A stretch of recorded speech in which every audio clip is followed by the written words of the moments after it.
Hey, loves, and welcome back to The Spark. If this is your first time here, let me just say, welcome. I wish I had like one of those little things to make that noise, but I don't. Anyway, I hope after this episode, you'll become a subscriber and part of our community. And don't forget to visit beautyforashesco.co to subscribe to our email list for event updates, Zoom meetups, because hey, we love to meet up, and our annual Beauty for Ashes Women Conference, which I am so excited about this year. Our mission, and it is our belief, that a healed woman heals the community. So we are empowering women to empower the world. Jumping into this episode, I want to kind of give a recap that we have been on the last two episodes, which just make the third episode. We have been using Victor Oladipo's story. As I stated in the very first episode or two episodes ago, that I was inspired listening to Victor Oladipo just kind of go through his story of becoming the NBA player that we all know him to become. And so it first started with a dream, and then it started with permission. And today, there was a part of his story that I was like, okay, yeah, that's the part. Because after you've given yourself your permission and you've already locked into your dream and you have the clarity, sometimes you stumble with performance. And there's things that hinder you from being able to do what you've been practicing, what you know you're called to do, what you have written down, and what you have prepared yourself to do. So while I was listening to his podcast, he talked about how he had got an opportunity to showcase his talent. Like it was time for him to basically show that he was the player that they chose, right? That he was that dude, right? And he said in the middle of the game, he started making so many mistakes. He was just struggling to just play the game that he just loved to play, that he knew that he could play, right? And so while in the middle of a break, sitting on the bench, he was frustrated, confused that, look, why can't I get my feet together? I'm making so many mistakes. I'm overturning the ball, and the list goes on. He sat there for a moment, but he gave himself a simple but yet powerful prep talk with just two words. And it's one of my favorite two words to say. If you know me well, you know what I'm about to say. Let's go. He told himself, let's go. Man, you already know what to do. You've been practicing. You're prepared for this. Like, dude, just be you, right? We have the hardest time sometimes just going, right? And so that's the same energy I want to give you all today. So let's talk about why we get stuck in our head and the effects that it has on our game called life.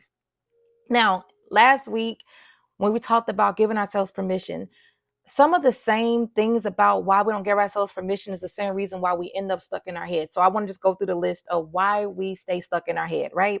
So we have a fear of failure to the point where we just begin to overanalyze every move because we are afraid of making the mistake, which keeps us from being able to like really get in the game, to get our head in the game, to really even become, to produce, to create, to innovate, to just do what we have been called to do, what's already inside of our DNA. Because listen, you was called for this, you were born for this, you were made for this. Let's go. Okay, y'all can hear I'm kind of really too hype about let's go. So let me just calm down so you can really get the gist of why we be stuck in our head. So, number one, we have a failure. Now, here's the thing about being stuck in your head. All these things about the name, I think it's about 1, 2, 3, 4, 5, 6, 7 things, I think. Yeah, I wrote down 7 things. They're all family. They're related, right? They're so related to each other. So we have fear of failure, which is our little brother. And then we have our step cousin, perfection. We like to be a perfectionist, right? And so we begin to feel like we have to get everything right before we can even start. Listen, you got to start so you can get it right. And then if you've never really seen it before, you don't really know how to do it. You won't even know until you actually start. So you got to get that little perfection thing out the way, right? So after we have the little brother of failure, we have the little cousin of perfectionism. We also have the little cousin twin comparison. What happens is because we're so stuck in how it should look and being a perfectionist at heart, which we don't really know. Because as I told you last week, as I started to really examine this stuff, I didn't realize how much I was a perfectionist. Like, sis, what? When, God? When was I there? But that's another story. We begin to measure ourselves against others instead of running our own race. right? We be like, okay, well, maybe they can talk better than I can, so let me let them have it. Or maybe they are like way further along than what I really am, because maybe they may dress the part, they play the game right, they cross over way better than mine, they got a better pivot than me, and so I'm still trying to perfect. So let me just keep on like practicing, and let me just let them start, right? So we have a thing where we go into this part of comparison, and then we run into our own this well, okay, we said little brother, we said the step cousin twin sister, or twin brother, whichever one you want to be. And then we also got the friend of a friend of the other cousin, right? Which is our past mistakes. Like, we won't even be there no more since you've already passed it. So, and bro, you already passed it. So, holding on to past failure, letting them dictate our present and our future. Man, we be like, dude, if I made a mistake last time, what's going to be different about this time? And I don't even really see how I'm going to even make it past this, because I didn't make it past that. And when I failed last time, man, it was horrible. And then we also remember the feelings of when we made the mistake. Listen, give yourself permission to make mistake, okay? Get out of your head, boo-boo. Like, come on, let's go. Then, okay, so we got the friend of the friend. Then we got that old auntie that's always at the cookout, that's always like spewing things, which is self-doubt, right? We question whether we are good enough, smart enough, capable enough. Like I told you, these things are all related. So when you are basically focusing on your past mistakes, it also intensifies the doubt. Because you made this mistake, because you've been comparing yourself to people or to things or to situations, because you're being in the spot of perfections, because you have a fear of failure, then your doubt, it feeds the doubt. It gives it energy to just take over and to give you reason of why, look, it's not for you, right? And then after we have the self-doubt, we have the grandpa, which is the overthinker, right? We create problems that don't even exist, leading us to be paralyzed, not even able to move. I was on Facebook a couple of days ago, and I seen this status that said you really can't, like, when you can't really surprise an overthinker when they fail, because they've already thought it. And I started thinking about, but why? It's like you almost manifested the failure because you overthought it so much, and so you needed to give it a reason. You needed to fail to give yourself a reason to stay back, to stay from not producing or growing. Like, come on. I seen that and was like, whoa, oh, is that me? Because sometimes, I'm gonna be honest with you, that has been me. That is me today. Sometimes I have to tell myself all the time, are you overthinking this thing? Right? And so now we didn't met the little brother, we didn't met the step cousin twin brother, we've met a friend of a friend, then we have met the auntie at the cookout, then we met grandpa, and then now we have the mother, the external pressure. We have the feelings of what others' expectations of us, and also judgment that takes place. Let me tell you something. Sometimes I feel like those external pressures are really attached to the overthinking, because you just have the thought of it. You really don't know for sure, but because you have this I learned the term of transference, where like you had a situation happen to you before. So you see everything through that channel. You see everything through that past mistake. And so when someone is talking to you, they may say, hey, I don't think that project is a good idea right now. And you will hear, I'm not good enough. I'm so stupid. Why did I even think about this, when they're just saying that their project is not fit for right now? And so all these things have a transfer in our mind that makes it where we're just in our head, and we really cannot get out of our head. So we done met all these relatives. So let me just introduce you to some new relatives, because you need a new environment. You need a new environment mentally, spiritually, and physically. And so we already know that there are so many effects that it has when we stay stuck in our heads. So again, when we are in our heads, we don't just hold ourselves back, we sabotage our potential, right? We hesitate when we should move. We second guess when we should trust. We shrink. Man, let me keep going. I have shrunk myself so much when I should have stepped up, when I should have just really just like showed that I am the light. I've been sitting with the light, right? And so just like in basketball, life requires rhythm, confidence, and a flow. If you're constantly analyzing every move, you're not playing, you're just existing. Okay, hold on, wait. Did I just spit some bars? I think I might need to get in the booth. Like, somebody lock me in. No, I'm just playing. So We're going to get unstuck today. We're going to get some momentum about ourselves today, right? And this is not just for you, sis, you, bro. This is also for me because I have been inside these places where I have to remind myself to let go. And so, how do we get out of our head, right? Number one, we put to adopt a new family, right? So we're going to adopt the let's go mentality. I have to tell myself let's go sometimes because doubt, fear, failure, comparison, you're not good enough, all these things be trying to have its way inside of me. And so if you're around me, ever been around me, my friends will tell you, I will literally do a 2 clap. Like the back in the day, they had that little switch that if you clap twice, your lights come up, your lights come on. I have to tell myself, let's go. I have to get up because I know that I'm made for this, born for this, called to do this thing, called to be the shift, called to be the difference. So you have to adopt the mentality of let's go. Stop overthinking and just take action. Listen, you taking action builds momentum and it builds the confidence that you need to keep on going. And know that you're not going alone because listen, God says, have I not commanded you? I am always with you. I've already prepared this road for you. I went ahead of you. I've been in your past, your future, and your present. Let's go. Let's go. Put your name in there. Let's go, Sandra. You got to put your name in there. I'm going to give you a moment.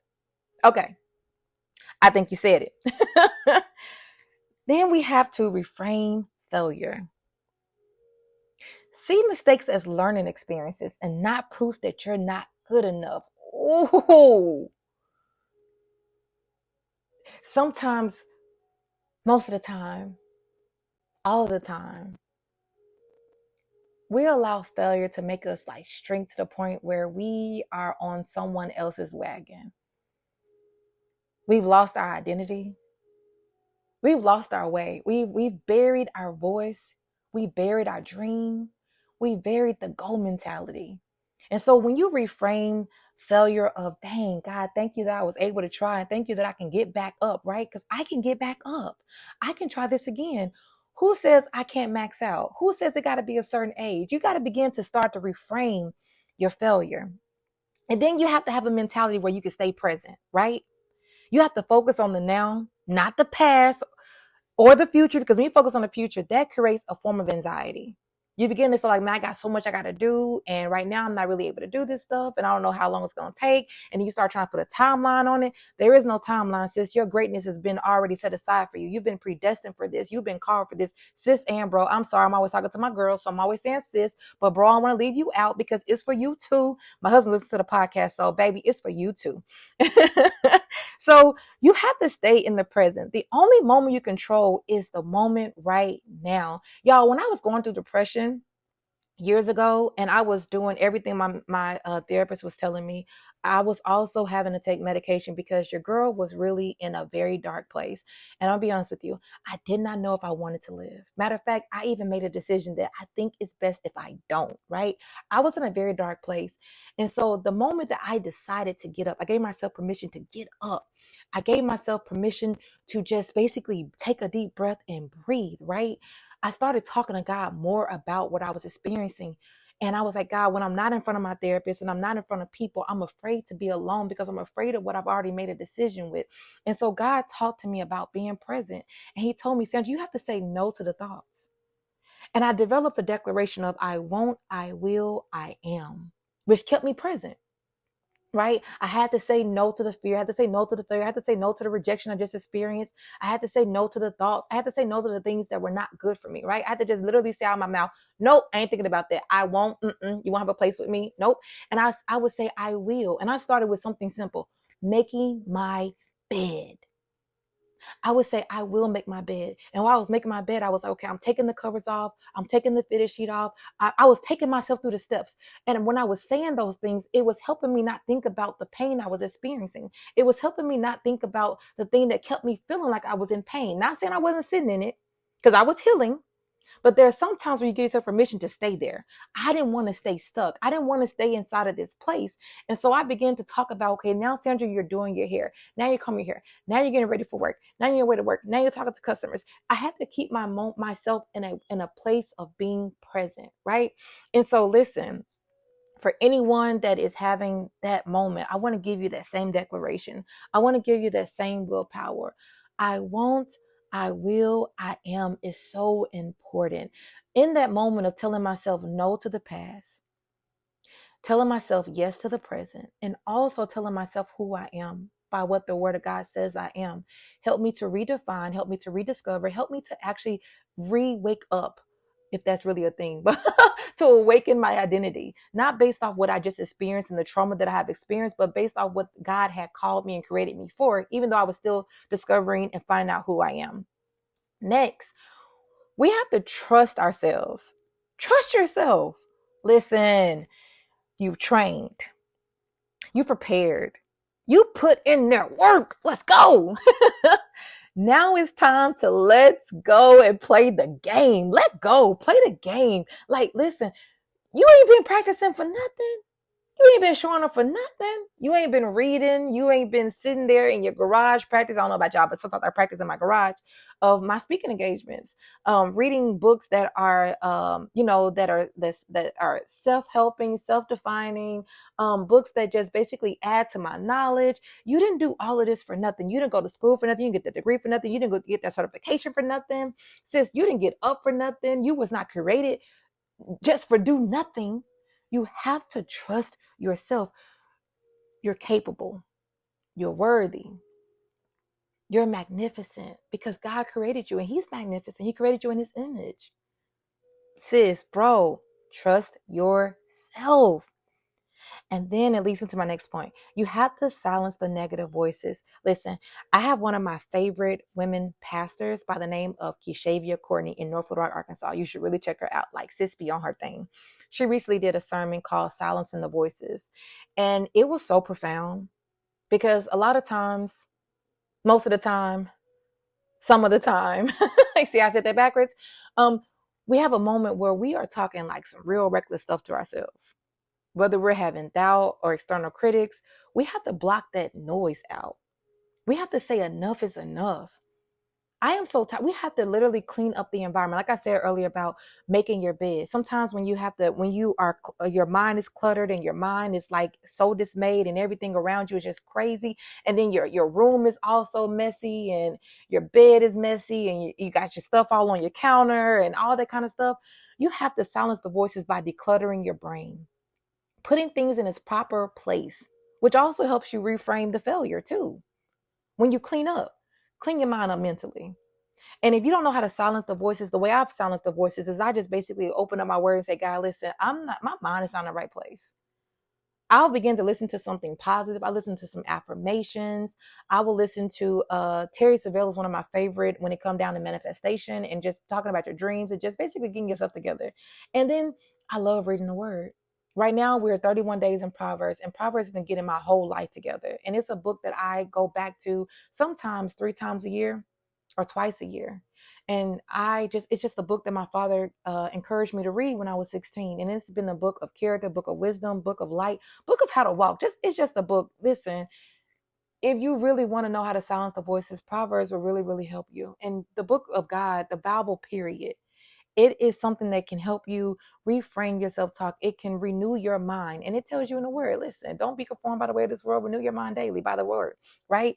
And so after you have went through the moment of adopting the let's go mentality, reframing failure, um, staying present, trusting yourself, silence the negative voices, you have to breathe and rest. Sometimes, most of the time, all of the time, your life can begin to spiral. I started to think about how Victor Oladipo and other NBA players, when they are playing the opposing team at the opposing team's house, it'd be reckless, right? They be at the free throw line. People be waving them things. They be yelling and screaming, loser, air ball, overrated, all kind of things. And if you're playing a game and you're feeling yourself failing and you're beginning to start having too many negative talks inside of you, life will begin to spiral. It can happen to the best of us. It happens to me. It happens to us all, right? That is a moment, because you need a moment. I notice how they dribble the ball, they pause, and they kind of do that little squat that they do, and they take a deep breath. You see the shoulders go up and down. In that moment, they center themselves. And then they shoot and say, let's go, in your face. So I don't know about y'all today, but I haven't taken a deep breath. So let's take a deep breath together real quick. Breathe in. Oh, breathe out and center yourself. Take a moment to refocus. And think about it when they're at a game. All they got is a set. They can't do it for a long time. Sometimes we want like a whole day. Sis, you don't have a whole day sometimes. Bro, you won't have a whole day sometimes. Sometimes you got to take that moment. And just because we are in the 31 days of Proverbs, I want to share some scriptures that I pulled out that I felt like embodied and just a really good examples of the message of getting out of your head. One, Proverbs 16:3. And if you've been on my Facebook recently, you know why I love this particular Proverbs. But it reads, commit to the Lord whatever you do, and he will establish your plans. This scripture to me encourages me to take action and trust God to guide me and to be the establisher for my outcome, right? He's going to establish it, right? And if you know if God is on your team and you on God's team and he establishing it, baby, you know it's better than what you can even imagine. Because he will exceed your expectations. God will blow your mind. I tell God all the time, listen, if I'm praying below my means, I give you permission to supersede. I give you permission to blow my mind. Here's another proverb that I feel is very profound when it comes down to getting out of your head. It's Proverbs 29, verse 25, and it says, fear of man will prove to be a snare, but whoever trusts in the Lord will keep you safe. This reminds me not to worry about others' opinions and what other people think I should be, and just trust God. Another proverb reads Proverbs 4:20, verses 25 to 27. It says, let your eyes look straight ahead. Fix your gaze directly before you. Give careful thought to the path of your feet and be steadfast in all your ways. Do not turn to the right or to the left. Keep your foot from evil, which encourages me to be confident and move forward without distraction. Let go of that fear. Let go of that failure. Don't even try to be comparison. And listen, don't even try to get some get back. Because sometimes people be trying to play with you, sis. And bro, don't even try to get back game. Look, let them have it. Because God is establishing me. He's already established my plans. He's already established my road. So let's go.